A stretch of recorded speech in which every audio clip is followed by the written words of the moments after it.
चौधरी परवेज इलाही election के लिए अहल करार। सुप्रीम कोर्ट ने चौधरी परवेज इलाही के कागजात नामजदगी मंजूर कर लिए। चौधरी परवेज इलाही इलेक्शन के लिए अहल करार दे दिए गए। इलेक्शन कमीशन की जानिब से उनको इलेक्शन लड़ने के लिए नाअहल करार दिया गया था और उनके कागजात नामजदगी पर एतराज़ात आयद किए गए थे। ये मामला सुप्रीम कोर्ट गया, जहां पर सुप्रीम कोर्ट में समाअत हुई। 3 रुकनी बेंच ने इस केस की समाअत की और चौधरी परवेज इलाही के कागजात नामजदगी को मंजूर कर लिया गया है। पाकिस्तान तहरीक इंसाफ के रहनुमा चौधरी परवेज इलाही को इलेक्शन लड़ने की इजाज़त मिल गई। सुप्रीम कोर्ट ने इलेक्शन ट्रिब्यूनल और हाई कोर्ट का फैसला कलअदम करार दिया। इलेक्शन ट्रिब्यूनल की जानिब से उनको इलेक्शन लड़ने के लिए नाअहल करार दिया गया था। ये मामला हाई कोर्ट में गया और वहां पर भी इलेक्शन ट्रिब्यूनल का फैसला बरकरार रखा गया, जिसके बाद सुप्रीम कोर्ट में आज 3 रुकनी बेंच की जानिब से समाअत की गई और अब चौधरी परवेज इलाही को इलेक्शन लड़ने की इजाज़त मिल चुकी है। जी हाँ, आपको बता रहे हैं चौधरी परवेज इलाही को इलेक्शन लड़ने की इजाज़त मिल गई है। सुप्रीम कोर्ट ने इलेक्शन ट्राइब्यूनल और हाई कोर्ट का फैसला कलअदम करार दे दिया है।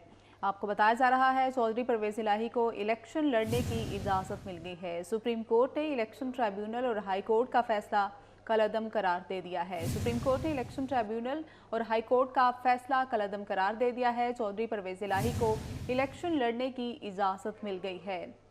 सुप्रीम कोर्ट ने इलेक्शन ट्राइब्यूनल और हाई कोर्ट का फैसला कलअदम करार दे दिया है। आपको बता रहे हैं चौधरी परवेज इलाही को इलेक्शन लड़ने की इजाज़त मिल गई है। चौधरी परवेज इलाही को इलेक्शन लड़ने की इजाज़त मिल चुकी है। परवेज इलाही को पीपी 32 गुजरात से इलेक्शन लड़ने की इजाज़त मिली है। इससे पहले उनके कागजात को इलेक्शन ट्रिब्यूनल की जानिब से मुस्तरद कर दिया गया था और ये मामला हाई कोर्ट गया था, जहां पर इलेक्शन ट्रिब्यूनल का फैसला बरकरार रखा गया था। लेकिन आज सुप्रीम कोर्ट में अहम समाअत थी। 3 रुकनी बेंच की जानिब से समाअत की गई और अब चौधरी परवेज इलाही को इलेक्शन लड़ने की इजाज़त मिल चुकी है। परवेज इलाही को पीपी 32 गुजरात से इलेक्शन लड़ने की इजाज़त मिली है। सुप्रीम कोर्ट ने इलेक्शन ट्रिब्यूनल और हाई कोर्ट का फैसला कलअदम करार दिया है। परवेज इलाही को पीपी 32 गुजरात से इलेक्शन लड़ने की इजाज़त मिल गई है। उनके इलेक्शन लड़ने की इजाज़त नहीं मिली थी और इलेक्शन ट्रिब्यूनल और हाई कोर्ट की जानिब से उनकी अपीलों को मुस्तरद किया गया था, जिसके बाद उनकी अहलिया की जानिब से उसी हल्के से कागजात जमा कराए गए थे। अब ये सुप्रीम कोर्ट में समाअत हुई है और उनको पीपी 32 गुजरात से इलेक्शन लड़ने की इजाज़त मिली है। अमानत गशकोरी हमारे साथ मौजूद हैं, उनसे तफसीलात जानते हैं। अमानत, बताइएगा, अहम समाअत थी सुप्रीम कोर्ट में, अब चौधरी परवेज इलाही को भी इलेक्शन लड़ने की इजाज़त मिल चुकी है। जी, सुप्रीम कोर्ट में आज मुख्तलिफ इंतखाबी उज़ुरदारियाँ लगी हुई थी, जिनमें इलेक्शन ट्रिब्यूनल के फैसले जो है वो चैलेंज किए गए थे और सुप्रीम कोर्ट ने तकरीबन तमाम जो दरख्वास्तें दायर की गई थी उन तमाम उम्मीदवारों को इंतखाबात लड़ने की आज इजाज़त दी है। साबिक़ वज़ीर आला पंजाब परवेज़ इलाही की जो इलेक्शन ट्रिब्यूनल के फैसले के खिलाफ अपील थी वो भी मंजूर कर ली गई है और सुप्रीम कोर्ट ने परवेज़ इलाही को इंतखाबात लड़ने की इजाज़त दे दी है। परवेज़ इलाही ने पीपी 32 गुजरात से इंतखाबात लड़ने की इजाज़त मांगी थी। इलेक्शन ट्रिब्यूनल ने परवेज़ इलाही के कागजात मुस्तरद किए थे। जस्टिस मंसूर अली शाह की सरबराही में 3 रुकनी बेंच ने आज केस की समाअत की है। परवेज़ इलाही के वकील फैसल सिद्दीकी अदालत में पेश हुए हैं। उनकी जानिब से अदालत को बताया गया है कि परवेज़ इलाही पर जो इल्ज़ामात आयद किए गए हैं वो बेबुनियाद हैं, झूठे इल्ज़ामात लगाए गए हैं, प्लाट्स के इल्ज़ामात लगाए गए हैं कि परवेज़ इलाही ने अपने प्लाट खरीदे हैं और गैर कानूनी तौर पर प्लाट खरीदे गए हैं। जबकि फैसल सिद्दीकी ने मज़ीद ये भी कहा कि हैरत अंगेज़ तौर पर परवेज़ इलाही, उनके बेटे मुनिस इलाही और उनकी अहलिया कैसरा पर एक ही इल्ज़ाम आयद किया गया कि उन्होंने गैर कानूनी और जो जायदादें खरीदी हैं वो गैर मनकूला हैं, उन्होंने डिक्लेयर नहीं की हैं। जबकि फैसल सिद्दीकी का ये कहना था कि परवेज़ इलाही ने तमाम अपने असासे जो हैं वो कागजात नामजदगी में ज़ाहिर कर दिए थे। जो मौजूदा केस बनाया गया है उन पर वो झूठा है, जिस पर जस्टिस अतर मिनल्ला का कहना था कि अगर जायदादें इस तरह की थीं गैर मनकूला तो वो पहले उनका मामला देखना चाहिए था।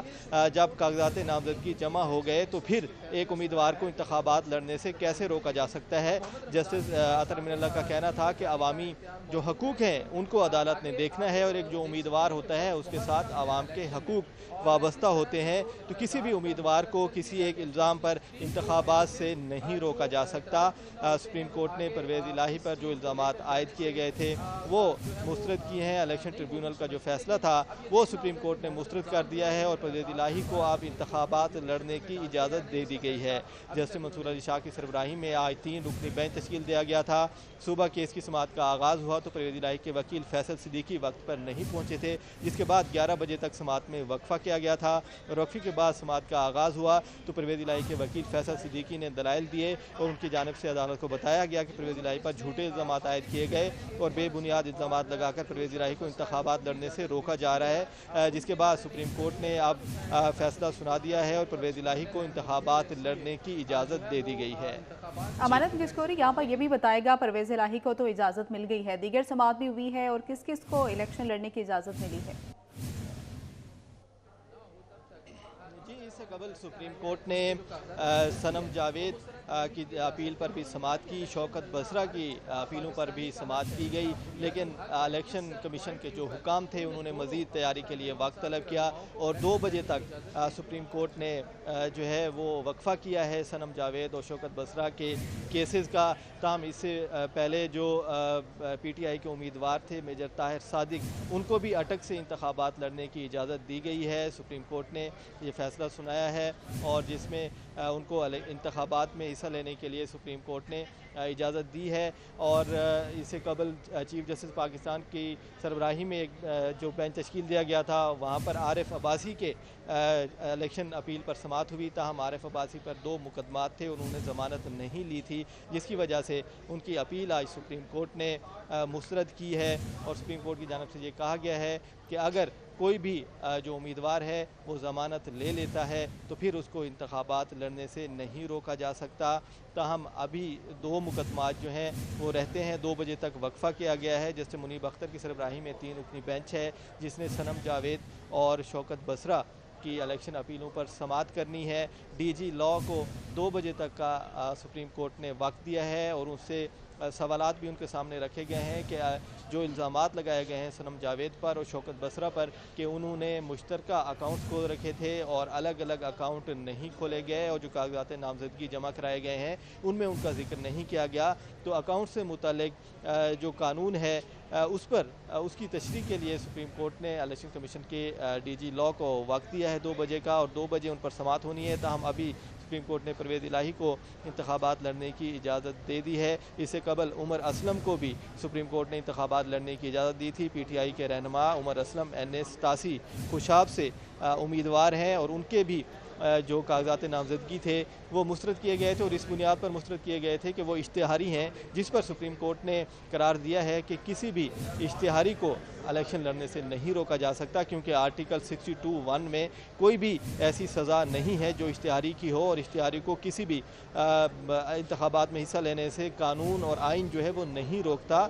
और उमर असलम को भी आज सुप्रीम कोर्ट ने इंतखाबात लड़ने की इजाज़त दी है और सुप्रीम कोर्ट की जानिब से ये वाज़ेह किया गया है कि कोई भी उम्मीदवार अगर मफरूर है तो उस पर ये इल्ज़ाम लगाकर, मफरूर होने का इल्ज़ाम लगाकर उसे इंतखाबात से नहीं रोका जा सकता। और जैसे मंसूर अली शाह ने ये कहा कि किसी भी उम्मीदवार को इंतखाबात से कैसे रोका जा सकता है, क्योंकि बुनियादी हकूक़ जो होते हैं वो वाबस्ता होते हैं इंतखाबात से, तो किसी भी उम्मीदवार को इलेक्शन रोकना दुरुस्त बात नहीं है। जबकि जस्टिस अतन मिनल्ला का भी ये कहना था कि इलेक्शन कमीशन जो है वो जानिबदारी ना दिखाए और इलेक्शन कमीशन आवाम को जवाबदेह है। इलेक्शन कमीशन ऐसा इदारा है जिसने आवाम को जवाब देना है, तो किसी भी उम्मीदवार के रास्ते में रुकावटें पैदा ना की जाएँ। तो आज सुप्रीम कोर्ट ने PTI के 3 उम्मीदवारों को इंतखाबात लड़ने की इजाज़त दी है, जिनमें साबिक़ वज़ीर आला परवेज़ इलाही हैं। इसके अलावा ताहिर सादिक को इजाज़त मिली है अटक से और सुप्रीम कोर्ट की जानिब से उमर असलम को भी इंतखाबात लड़ने की इजाज़त दी गई है। ताहम एक जो PTI रहनुमा थे जिनका केस बहुत शुक्रिया, आप हमें तफसीलन आगाह कर रहे थे।